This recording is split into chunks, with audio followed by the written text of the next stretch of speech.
Hello दोस्तों, नमस्कार। Shweta vlog में आप सभी का स्वागत है। कैसे हैं आप लोग? आशा करते हैं कि आप सब अच्छे होंगे। तो आज के इस वीडियो में शेयर करेंगे बृहस्पतिवार का उद्यापन हमने कैसे किया, और बृहस्पतिवार के उद्यापन का जो सामग्री है उसका वीडियो हम पहले ही शेयर कर चुके थे आप लोग के साथ। तो आप लोग वहां से ज़रूर सामग्री की वीडियो देख लीजिएगा कि उद्यापन में क्या क्या सामग्री लगती है, क्या क्या हमें चढ़ाना चाहिए। तो चलिए आज का वीडियो कंटिन्यू करते हैं। अभी जो है दिन का समय है और सुबह में नहा धो कर के उद्यापन के दिन भी सुबह में नहा धो कर के पूजा कर लिए थे हम बृहस्पति देव का, केला के पेड़ का। और उसके बाद हम खाना बना रहे हैं। खाना जिन लोगों को घर पे बुलाए हैं उन सभी लोगों के लिए खाना बना रहे हैं। और बृहस्पतिवार के व्रत का उद्यापन या कोई भी व्रत के उद्यापन में आपको 5-7 लोग को ज़रूर खिलाना चाहिए। उद्यापन के दिन कुछ लोगों को अन्न जल ग्रहण करवाने से अच्छा माना जाता है, इसीलिए उस दिन आप 5-7 लोग को ज़रूर बुलाइए घर पे। यहाँ पे मैं 20-25 लोग को बुलाई थी और 20-25 लोग के जितना मैं खाना बना रही हूँ। आलू परवल और चना का सब्जी और कद्दू का सब्जी है, पूरी और सेवई का खीर है। क्योंकि आज एकादशी था, आज मोहिनी एकादशी है। तो मोहिनी एकादशी के दिन हम उद्यापन कर रहे हैं और बहुत ही श्रेष्ठ तिथि था। पंडित जी बताए कि बहुत ही अच्छा ये दिन था, इसीलिए आज के दिन हम उद्यापन कर रहे हैं। और एकादशी होने की वजह से हम चावल का खीर नहीं बना करके सेवई का खीर बना रहे हैं। भोग लगाने के लिए बेसन का हलवा हम पहले ही बना के रख दिए थे। और उसके बाद खाना बना रहे हैं बिना लहसुन प्याज का सात्विक आहार। जो लोग आएंगे उन सभी लोगों को खाना खिलाएंगे।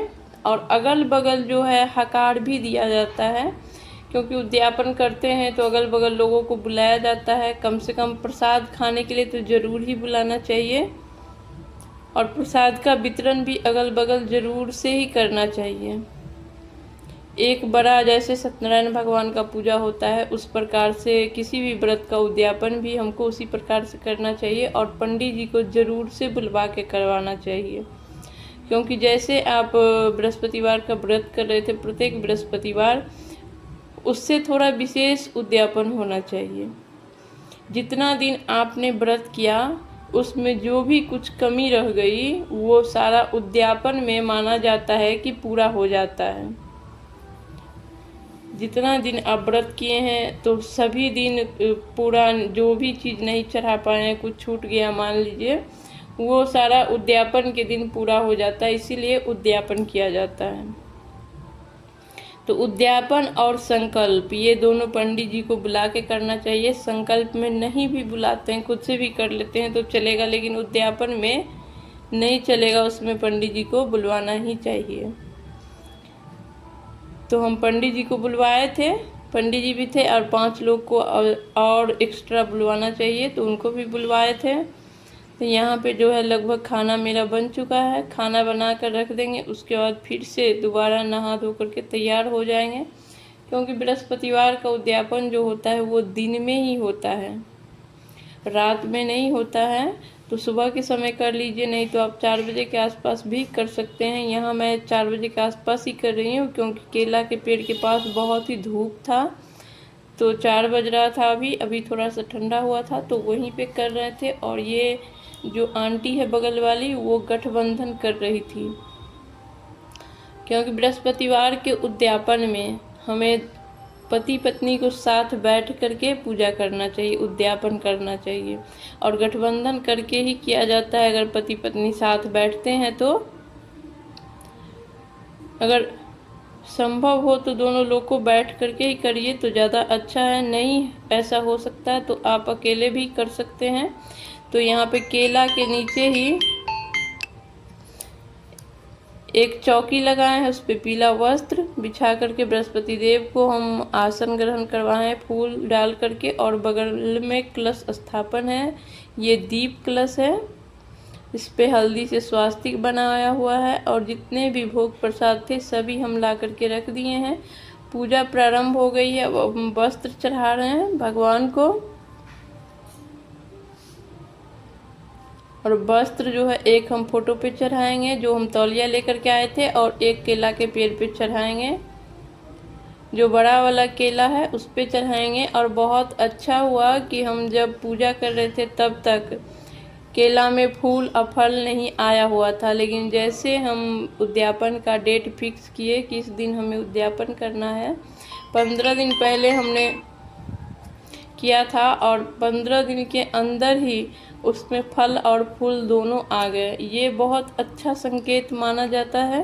पंडित जी भी बताए कि बहुत ही अच्छा संकेत है ये, विष्णु भगवान साक्षात आपको दर्शन दे दिए हैं, केला में फल और फूल आ करके आ गया है, तो ये बहुत अच्छा माना जाता है। ऐसे उद्यापन भी होता है कि कुछ लोग ऐसे भी करते हैं कि संकल्प ही होता है कि इस केला में फल आएगा तो उसी फल से हम उद्यापन करेंगे। कुछ लोग जो है 1-2 साल 3 साल का संकल्प करके पूजा करते हैं फिर उद्यापन कर देते हैं, दोनों तरीके से होता है। लेकिन मेरा संकल्प ऐसा नहीं था, मेरा 3 साल का ही संकल्प था, लेकिन एक मनोकामना के साथ ये संकल्प था। मेरा मनोकामना पूरा हो गया और हमने 1 साल ही व्रत किया, तो ये मनोकामना के तरफ पहला कदम जो है वो बढ़ने लगा। यानी कि मुझे खुद से भी पता चलने लगा कि हम जो व्रत कर रहे हैं, जो पूजा कर रहे हैं, उसका फल हमें मिल रहा है। और मुझे लगता है कि सच्ची श्रद्धा से जो लोग जो व्रत करते हैं उन सभी लोग को वो चीज़ पता चलती होगी, जैसे कि मुझे चल रहा था। और इसीलिए बृहस्पति देव के प्रति मेरे मन में, मेरे दिल में और ज़्यादा ही श्रद्धा भाव हो गया। मुझे अभी भी उद्यापन करने का मन नहीं कर रहा था, लेकिन हमने 3 साल का ही संकल्प किया था और ये 7वां साल चल रहा है। तो सभी लोग बोले कि उद्यापन कर लो, और जो हमारा मनोकामना था वो भी पूरा हो गया। और फिर से अगर इच्छा होगी तो फिर से शुरू कर लेना। तो हम यहाँ पे उद्यापन कर रहे हैं, लेकिन जो नियम है, व्रत हम नहीं रखेंगे अगले बृहस्पतिवार से, लेकिन जो नियम है कि केला के पेड़ का पूजा करना, केला के पेड़ में दीपदान करना, चना और गुड़ का प्रसाद जो है विष्णु भगवान को भोग लगाना हो गया, घर में डीप क्लीनिंग नहीं करना, जो जो नियम है बृहस्पतिवार के, पीला कपड़ा धारण करना, इस तरीके से हम वो नियम विधि जो है ना आगे भी रखेंगे। और सभी लोगों को रखना भी चाहिए, जो लोग व्रत नहीं करते हैं उनको भी रखना चाहिए, अच्छा माना जाता है। तो यहाँ पे पूजा हो चुकी थी और हम लोग हवन कर रहे थे। हवन में जो हवन सामग्री होती है उससे हवन किया जाता है, और साथ में उस हवन सामग्री में चना का दाल और गुड़ मिक्स किया जाता है, और बाकी जो और सारा पूजा में हवन सामग्री होती है वही हवन सामग्री होती है। तो यहाँ पे 108 आहुति जो है, बृहस्पति देवाय नमः, बृहस्पति देवाय स्वाहा, बृहस्पति देवाय स्वाहा, ऐसे करके दे दिए हैं। अब उसके बाद आरती हो रही है, जो बृहस्पति देव का आरती है, बृहस्पतिवार के बुक जो आता है व्रत कथा, उसमें उसी से हम आरती कर रहे हैं। आरती और हवन से पहले पंडित जी हम लोग को कथा सुनाए थे और सभी लोग बैठ करके कथा सुने थे। कथा सुनने के बाद हवन किए हैं, और हवन होने के बाद आरती हो रही है, और आरती होने के बाद जो होती है विसर्जन होती है। फिर से बैठ करके जैसे हम पूजा किए थे वैसे फिर सभी देवता को विसर्जन करवाया जाता है। तो इस तरीके से जो है बृहस्पति देव का उद्यापन हो गया, बृहस्पतिवार के व्रत का उद्यापन हो गया। और सभी जितने भी नियम निष्ठा से सभी चीज़ संपन्न हो गई। उसके बाद जो लोग आए हैं उन सभी लोगों को प्रसाद वितरण होगा, और अगल बगल भी प्रसाद वितरण किया जाता है। और ये सभी लोग को हम बुलाए थे, मेरी मम्मी है और एक आंटी को आप जानते होइएगा, और एक मेरी फ्रेंड है।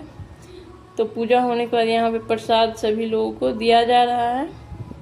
उसके बाद सभी लोग को खाना खिलाएंगे।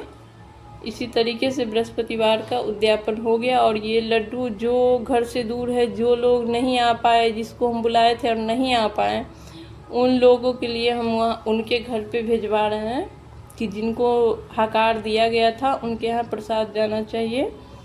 तो वही प्रसाद पैक हो रहा है। तो आज का वीडियो यहीं पे समाप्त करते हैं। आप लोग को बृहस्पतिवार के व्रत का वीडियो कैसा लगा, उद्यापन का वीडियो, ये कमेंट करके ज़रूर बताइएगा। वीडियो अच्छा लगा हो तो चैनल को सब्सक्राइब कर दीजिएगा, एक लाइक कर दीजिएगा। तो वीडियो देखने के लिए बहुत बहुत बहुत धन्यवाद। फिर मिलेंगे किसी नए वीडियो के साथ, तब तक के लिए नमस्कार।